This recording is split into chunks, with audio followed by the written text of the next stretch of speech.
টাকনুর উপরে পোশাক পরিধান করা হচ্ছে ফারজে আইন। আপনি বলবেন কিভাবে? যদি এটি ফারজে আইন না হয় তাহলে এর কারণে, এটি না করার কারণে জাহান্নামে যেতে হতো না। তাহলে যে কাজের বিনিময় জান্নাত এবং যে কাজ না করলে জাহান্নাম, সেটি মূলত ফারজে আইন। আমি আমার ক্ষুদ্র জ্ঞানে যেটুকু বুঝেছি ইসলামের একজন নগণ্য ছাত্র হওয়ার ফলে। তাহলে টাকনুর নিচে যদি কোনো পুরুষ প্যান্ট, লুঙ্গি, পায়জামা, জুব্বা, আলখাল্লা আরো কিছু পরিধান করেন, তাহলে সাউন্ড একটু কমান তো, অতিরিক্ত সাউন্ড হচ্ছে, ফেটে যাচ্ছে।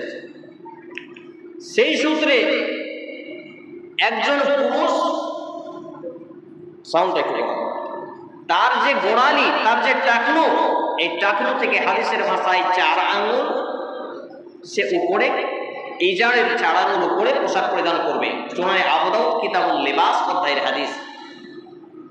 এছাড়া হাদিসটি রয়েছে সহিহ আল বুখারী 5000